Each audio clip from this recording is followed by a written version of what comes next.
2026년 2월 평택과 이천, 청주에서 역사가 만들어지고 있습니다. 삼성과 SK가 세계 최초로 HBM사를 양산하기 시작했거든요. 이게 메타가 135조 원 투자한다고 발표한 그 핵심 부품입니다. 그리고 놀라운 건 이걸 만들 수 있는 나라가 전 세계에서 대한민국밖에 없다는 겁니다. 오늘 그 충격적인 이유를 공개하겠습니다.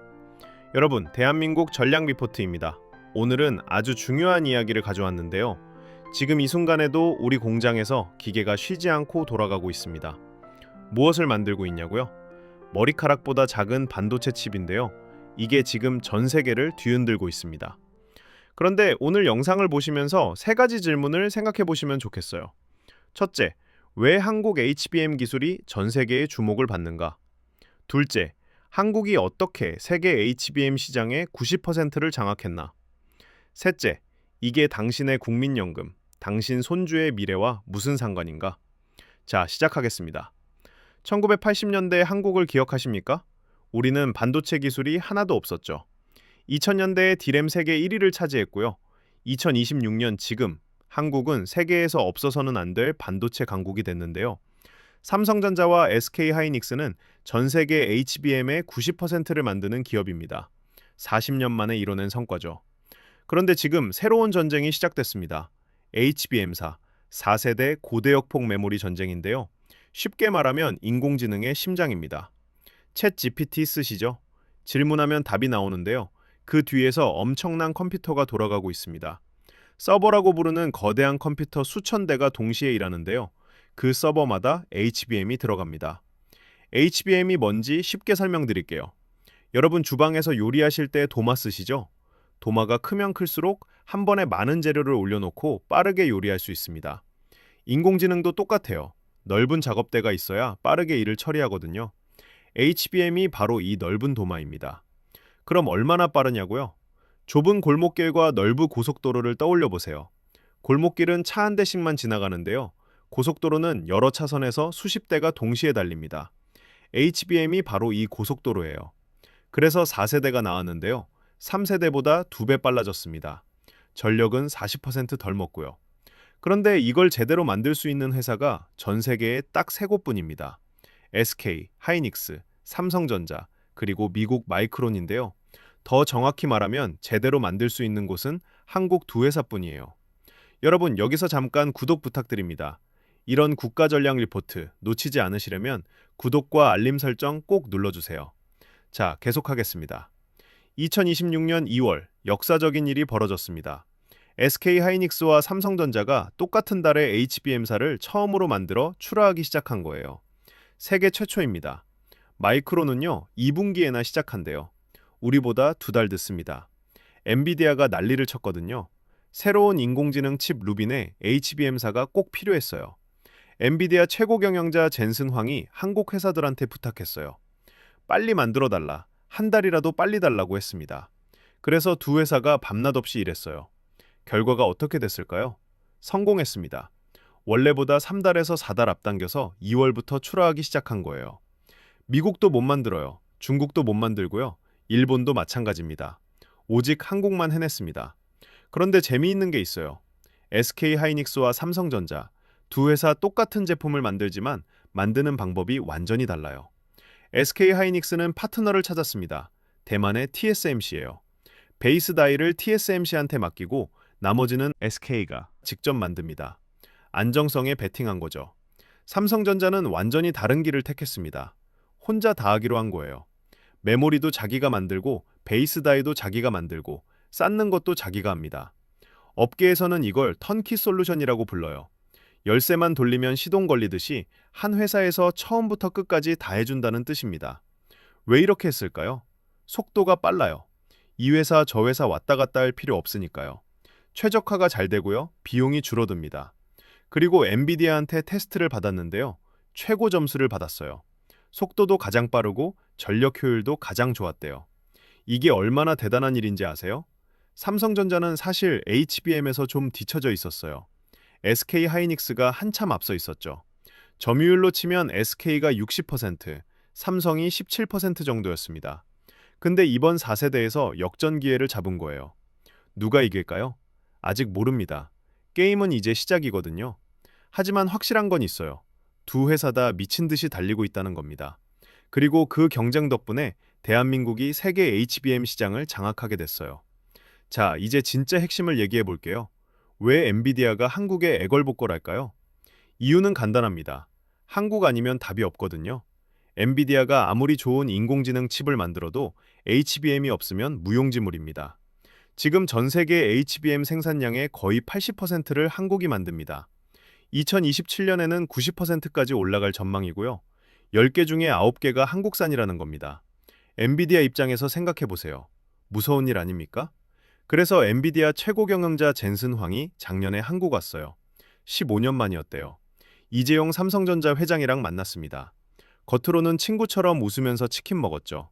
근데 속마음은 달랐을 거예요. 메타가 3년간 투자 규모를 발표했어요. 얼마인지 아십니까? 875조 원이에요. 올해만 135조 원입니다. 135조 원이면 감이 안 오시죠? 대한민국 1년 국방 예산의 2배가 넘는 돈입니다. 그 돈을 어디에 쓸까요? 인공지능 데이터 센터 짓는 데 씁니다. 근데 그 서버마다 HBM이 들어가요. 테슬라도 주문했어요. 일론 머스크가 자율주행 칩을 위해 삼성전자와 손을 잡았습니다. 계약 규모는 약 23조 원으로 단일 계약으로는 역대 최대인데요.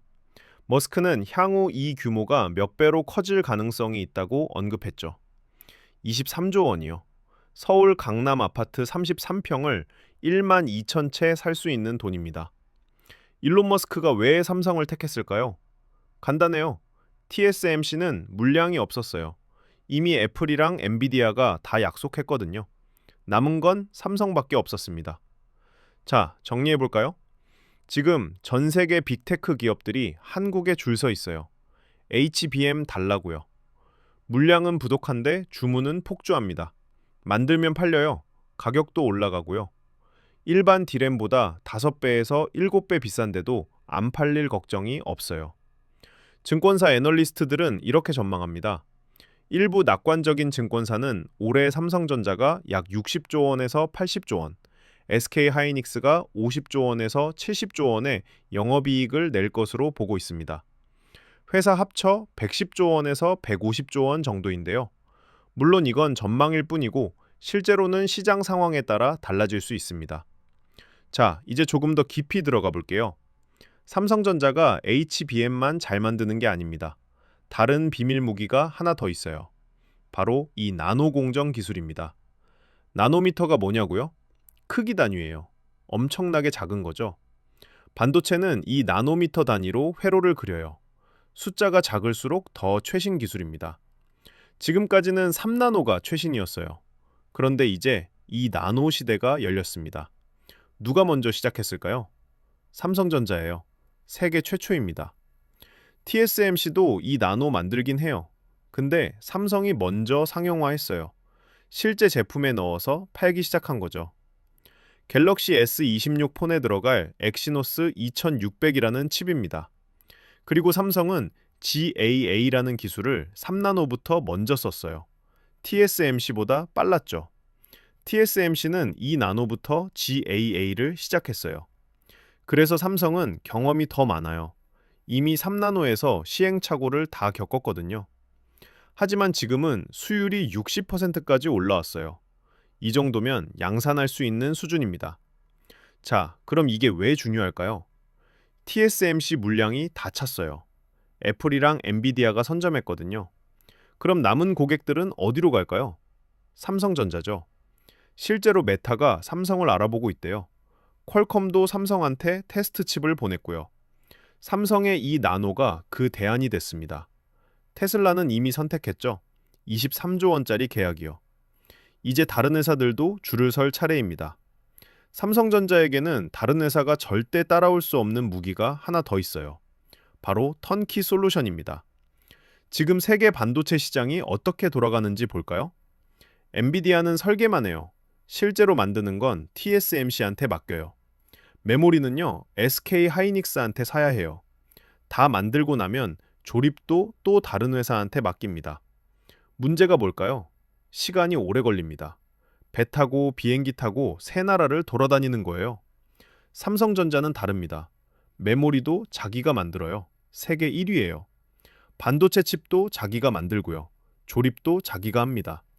전부 평택 캠퍼스 안에서 해결돼요. 한 건물에서 다 만드는 겁니다.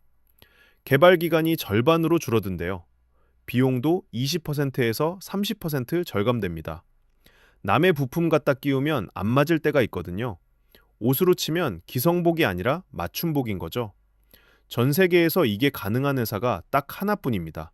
삼성전자요. TSMC는요, 칩만 만들어요. 메모리는 안 만듭니다. SK 하이닉스는요, 메모리만 만들어요. 칩은 안 만들죠. 자, 이제 큰 그림을 봐야 할 때입니다. 지금 무슨 일이 벌어지고 있는지 아세요? 대한민국이 세계 인공지능 시장에 심장을 쥐고 있어요. HBM 없으면 인공지능이 못 돌아갑니다.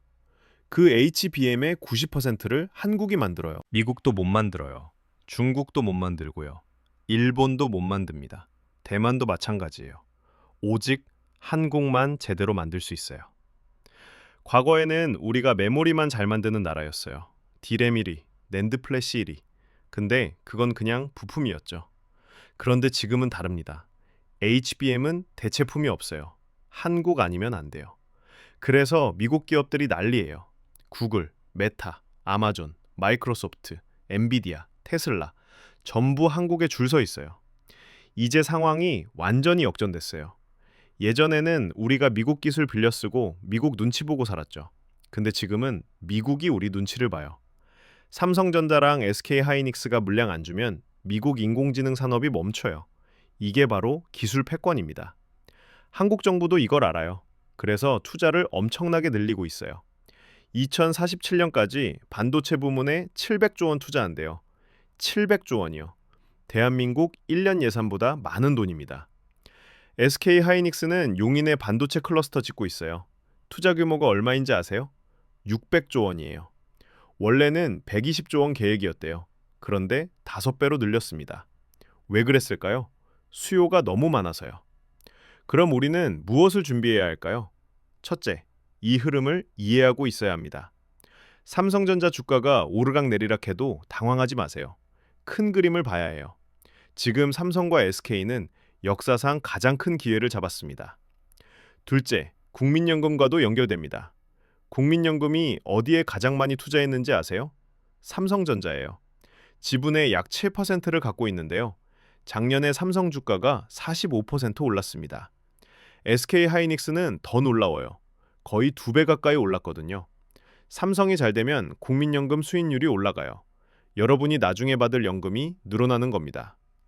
셋째, 일자리가 생깁니다. 반도체 산업이 커지면 관련 일자리가 폭발적으로 늘어나요. 엔지니어뿐만 아니라 장비, 소재, 부품 관련 일자리도 많아집니다. 우리 아이들이 일할 곳이 생기는 거예요. 여러분 손주 세대 일자리입니다. 넷째, 대한민국 경제가 안정됩니다. 반도체가 수출의 20%를 차지해요. 칩이 잘 팔리면 무역 수지가 좋아지고 환율도 안정되고 물가도 잡히고 경제가 전반적으로 좋아집니다. 하지만 방심하면 안 됩니다. 중국이 쫓아오고 있어요. 미국도 자국 생산을 늘리려고 해요. 지금 우위를 계속 유지하려면 투자를 멈추면 안 돼요. 우리 국민도 관심을 가져야 합니다. 반도체가 어렵게 느껴지시죠? 하지만 알고 보면 우리 삶과 직결돼 있어요. 여러분이 쓰는 스마트폰, 인공지능, 전기차, 모든 게 반도체로 돌아갑니다. 2026년 2월 3일, 오늘 이날을 기억하세요. 평택과 이천과 청주에서 세계 최초로 HBM사가 만들어지는 날입니다. 한국이 세계 인공지능 시대의 심장이 된 날입니다. 여러분이 젊었을 때는 어땠습니까? 1980년대, 우리는 기술을 배워오기 바쁜 나라였습니다. 2000년대, 디램 세계 1위를 차지했습니다. 그리고 2026년, 지금 HBM으로 전 세계를 장악하고 있습니다. 40년 만에 이뤄낸 성과입니다. 앞으로는 어떨까요?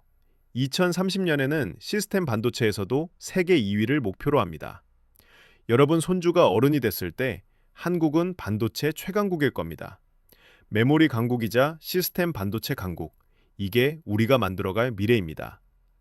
30년 전 금모으기 운동으로 나라를 살렸던 여러분, 지금은 반도체로 세계를 먹여 살리고 있습니다. 평택과 이천, 청주에서 돌아가는 기계 소리가 들리십니까? 그 소리가 바로 대한민국의 미래를 만드는 소리입니다. 이게 대한민국입니다. 그리고 이 모든 건 지금 시작되고 있습니다. 다음 편에서는 중국의 추격과 미국의 견제, 그리고 한국의 대응 전략을 다루겠습니다. 구독하시면 놓치지 않으실 겁니다. 알림 설정도 꼭 눌러주시고요. 여러분, 댓글로 알려주세요. 여러분이 생각하시는 한국 반도체의 가장 큰 강점은 뭔가요? HBM 기술인가요? 턴키 솔루션인가요? 아니면 빠른 개발 속도인가요? 댓글로 의견 남겨주시면 다음 영상 만들 때 참고하겠습니다. 오늘도 끝까지 시청해주셔서 감사합니다. 대한민국 전략리포트였습니다. 다음에 또 만나요.